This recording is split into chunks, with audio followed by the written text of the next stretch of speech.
Good evening and welcome to BATV News. I'm Andrew Laidley. Prime Minister Andrew Holness says taxation does play a part in paying down the country's high debt. However, he notes that his administration plans to tax wisely. He was speaking during the IMF closing press conference recently. Here's more. It's not the only way to pay down the country's debt, but Prime Minister Andrew Holness is not counting it out. He says taxation combined with good fiscal management is the recipe for success. You cannot rely only on taxation to pay down debt. You have to emphasize growth policy, which is what we are committed to. You have to grow your economy. The second thing, you have to have good fiscal management, which means you have to manage wastage, deal with corruption, and make good policy decisions with the investment of public funds. Prime Minister Holness notes that successive governments have run the risk of depending heavily on taxation to pay down debt, which he says is not the way to go. You have to tax wisely. Now, when I said earlier that we have had, bad fiscal policies dogging us for years, we have had tax policies that have been distortionary, that have not necessarily aligned with growth promotion. And what the government is engaged with, not just this government, but previous governments, is to transform the tax policy. One, you want your tax situation to be sustainable. He says an Andrew Holness-led administration will be focused on transforming taxation instead of increasing it. We're not relying on taxation primarily in terms of an increase, but in terms of a deeper transformation of taxation to support economic growth, secure fiscal revenues, and by extension, give us a more stable platform on which to bring down the trajectory of debt. Meanwhile, Finance Minister Audley Shaw noted that future reviews under the new IMF arrangement will be longer than this one.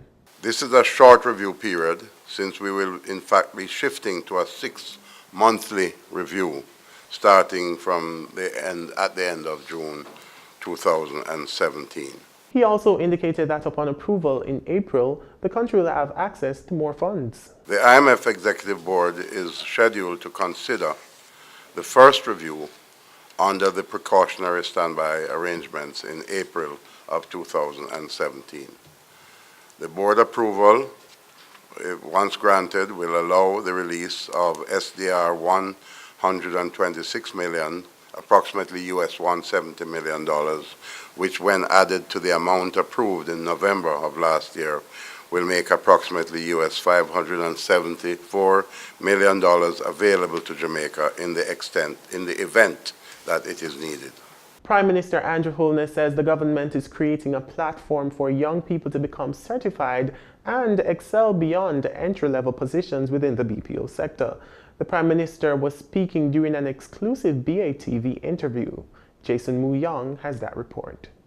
The Prime Minister explained that merging crucial training institutions is the first step to getting BPO workers the kind of training they need to move up the ladder.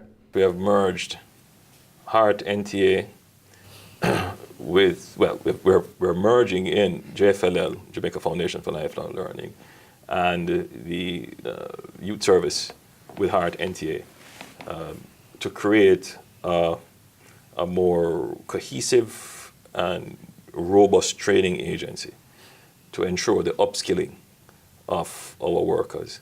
He said the skills training and certification programs which will be provided will prepare BPO workers for the next level of business processing in Jamaica. We are partnering with the BPO sectors to develop what we call a vocational degree. So HEART recently announced that, and so you get into an area like business process outsourcing, and you can also immediately enroll into a program offering for a bachelor's of vocational education, and that will follow you through your career in the BPO sector, and that will help to prepare you for the new generation of business process work that is to come. The Prime Minister argued that technology is changing the industry, emphasizing the need for BPO workers to improve their competencies in order to keep their jobs. Technology is transforming the industry rapidly. Automation and artificial intelligence will have an impact on the BPO sector and will probably make low-level skills redundant in the sector in the near future.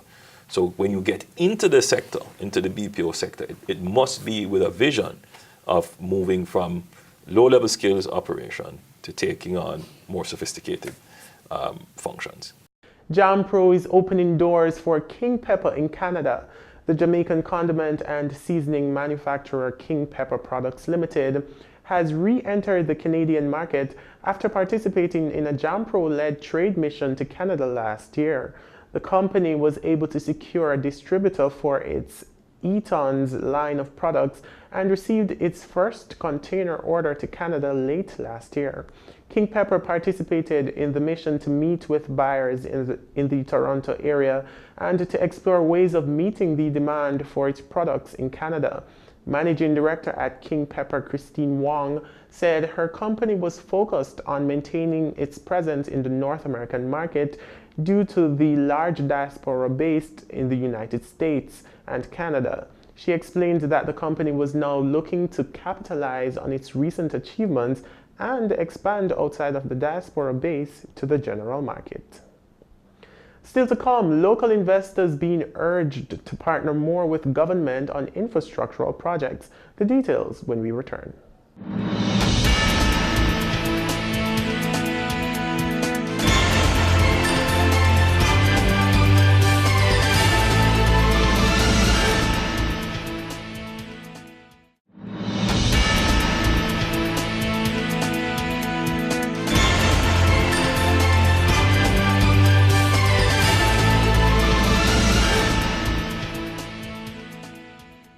Welcome back. Consultant at the Development Bank of Jamaica's Venture Capital Program, Audrey Richards, says more local investors need to partner with the government on infrastructural projects. She was a guest on the latest episode of BATV's On Point. Anthony Morgan reports. Audrey Richards says the government has a number of projects that are in need of funding. Typically what would have happened is that either the government issues debt or guarantees some private sector partner in order to undertake these projects, or you have private capital coming from overseas and investing in our infrastructure. She says funding for the majority of the island's infrastructure projects have come from private investors from international markets. I think if you look at a number of projects that have taken place over the decades, it has been private sector from other markets that have come in. Whether it's pension fund capital that has been mobilized or family offices, that typically, or international development partners, that typically has been the source of funding. Ms. Richards says she's therefore encouraging more local private sector investors to get involved in these projects, as there are many opportunities to be had. Although we might not be able to mobilize, I mean, we're a small country and the infrastructure needs are really huge. Although we might not be able to mobilize 100% of the capital that is needed, we want to see our local private sector getting involved. When you look at, say, the assets that are in a pension fund, I mean, we have about more than 400 billion Jamaican dollars in a pension fund assets. And how much of it is invested in long-term assets, to match their long-term liabilities. For BATV News, I'm Anthony Morgan. The Ministry of Industry, Commerce, Agriculture and Fisheries says two of its key priorities are to make the micro, small and medium-sized enterprises, MSMEs, globally competitive and to push entrepreneurship as a more attractive career choice for women. Chief Technical Director in the ministry, Stephen Wedderburn, says in order to advance the sector, the ministry has embarked on an initiative to strengthen and repurpose some of its key agencies to meet critical funding challenges facing entrepreneurs. These, he notes, include the Jamaica Business Development Corporation, the Self-Start Fund, and the Micro Investment Development Agency. He argues that with the high-risk profile associated with the MSME sector, ways must be found to increase its productivity and to mobilize women entrepreneurs. He notes that assets such as motor vehicles, livestock, agricultural produce, account receivables, future crops, and even unborn livestock can be used to obtain loans for businesses. The Chief Technical Director points out that it is both urgent and necessary that lower interest rates be made available to MSMEs, as they generate $50 billion in revenues annually and are also important drivers of innovation and competition. Commander Antoinette Wemis Gorman says the technical capabilities of the two boats acquired by the Jamaica Defense Force JDF recently solidifies Jamaica's position as forerunners of maritime advancements in the region. Nordia Francis Williams reports. The JDF commander says the boats have the ability to receive information from aircrafts, which is a major step in maritime security. The ability to be persistent in the maritime space is very important, and this is the capability that these vessels bring. They also have communication equipment that allows them to communicate with whomever we're operating with, and in particularly important for them to be able to operate with aircraft that gives us further range. So the aircraft with the appropriate surveillance equipment allows the crew of the vessel to see, to gather information, to detect threats in the maritime space much further away from where they're actually situated at the time. She says the vessels give the JDF a more persistent presence in the maritime space. But without the offshore patrol vessels, we were not able to cover much far away from our coastline. With the smaller vessels that you see around here, we're able to do near-shore operations. This allows us to go further offshore, and particularly on the south coast, where most of the maritime, the Jamaica's exclusive economic zone is. We go all the way down to share a border with Colombia and Honduras, and also all the way out to Cayman and east out to Haiti. So those areas, we would these vessels give us the ability to be more persistent in that space. On our north coast, the smaller medium range and coastal vessels can handle the space between us and our northern neighbor, which is Cuba. In the meantime, Chief of Defense Staff Major General Rocky Meade says while he's grateful for the new boats, more are required to effectively man the nation's waters. Ideally, we want to have more vessels, but we are very thankful to the government for making this initial investment, and this will allow us to do a lot more than we are doing at the moment. But of course, we can't be everywhere at once, but it does give us a significant capability to monitor the seas.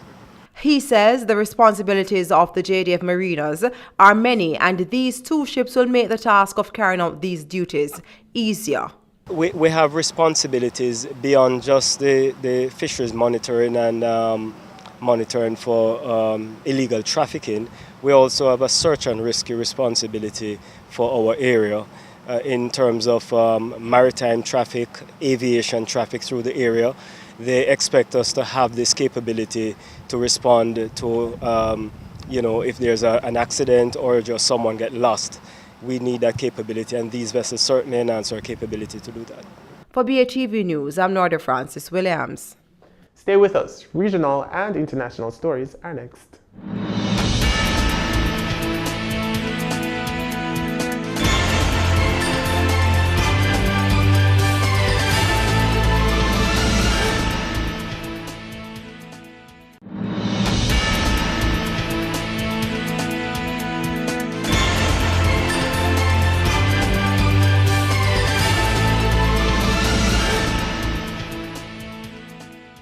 Welcome back. It's time now for regional and international news.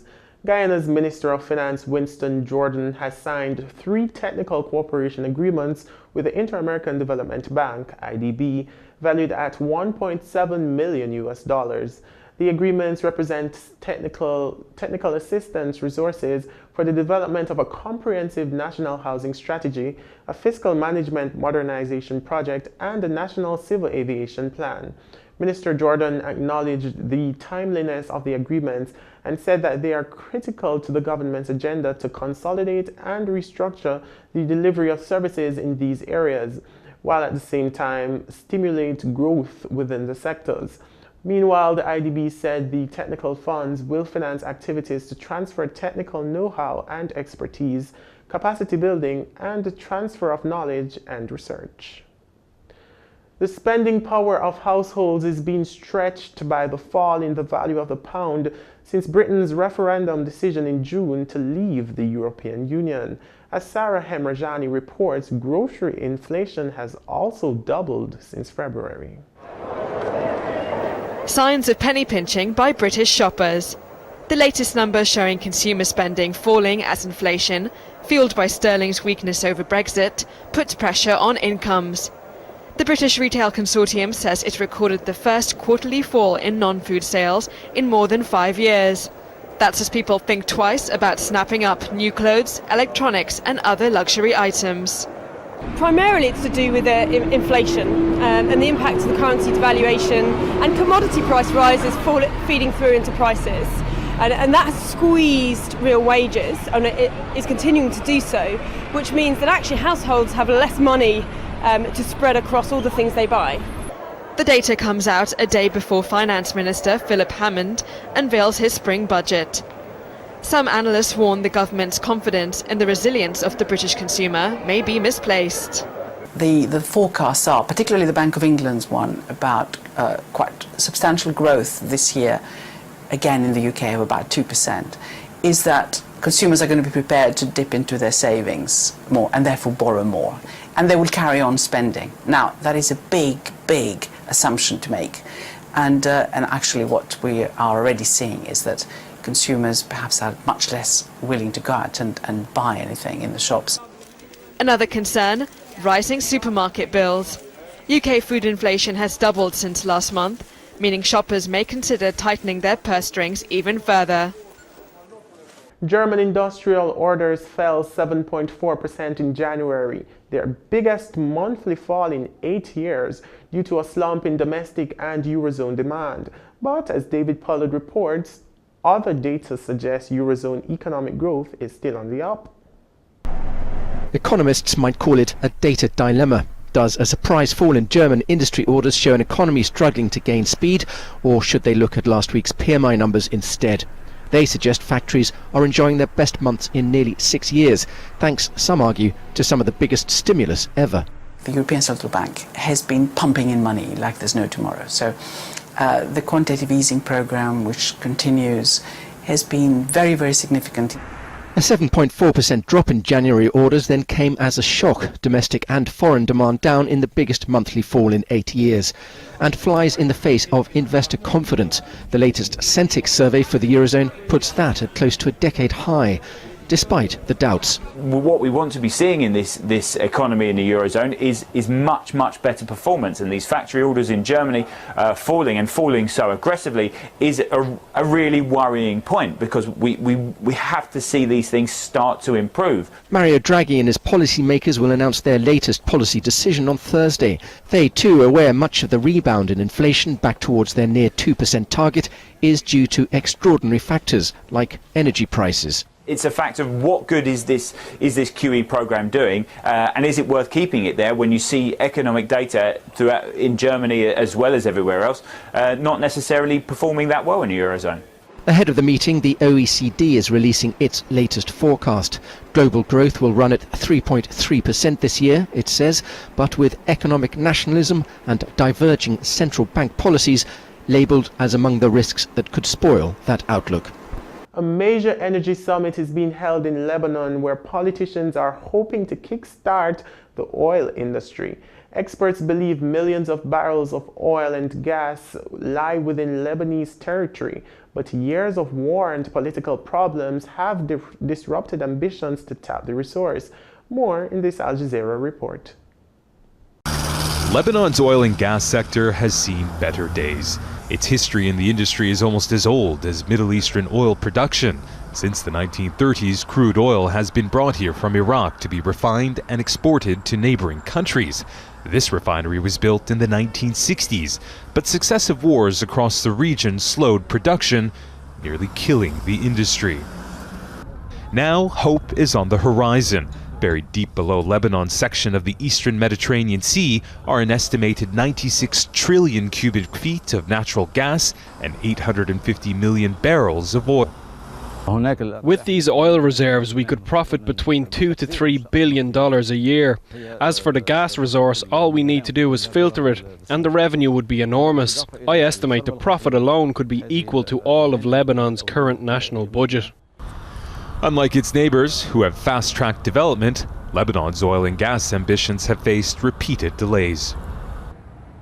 Lebanon lags far behind neighboring Israel, Cyprus, and Egypt in developing its deposits of oil and gas, partly because of political paralysis, which saw the country without a president for more than 2 years. But a new government is now in place, and it wants to move quickly to develop and extract what they believe is a potentially huge amount of oil and gas under their section of the Eastern Mediterranean Sea. But some oil and gas sector analysts say Lebanon may already be too far behind. This is the Israeli Tamar gas platform. It produces around 40% of Israel's energy needs and will soon be collected to the huge Leviathan gas field.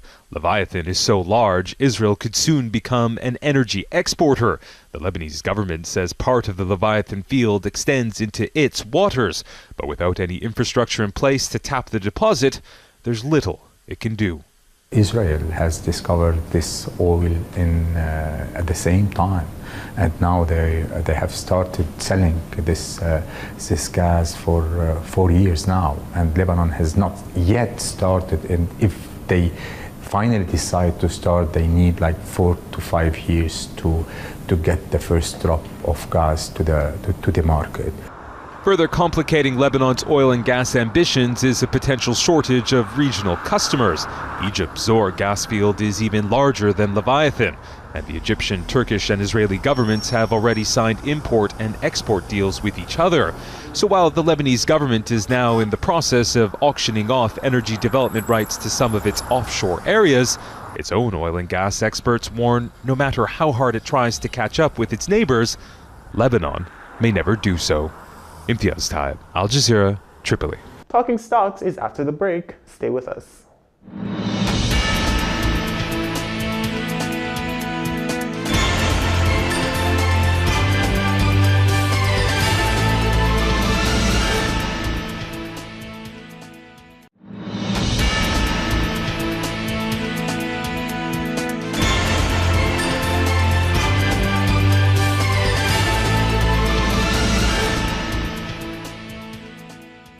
Welcome back. It's time now to take a look at how the local stock and currency markets ended the day.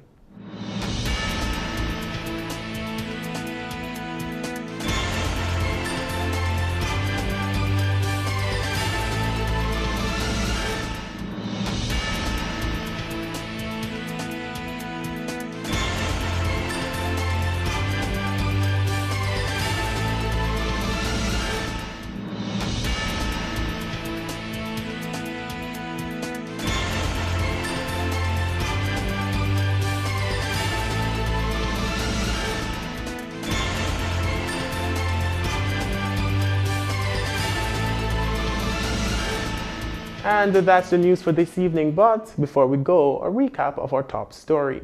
Prime Minister Andrew Holness says taxation does play a part in paying down the country's high debt. However, he notes that his administration plans to tax wisely. Thanks for watching. For more content, visit our website at batvja.com. I'm Andrew Laidley. Pleasant viewing.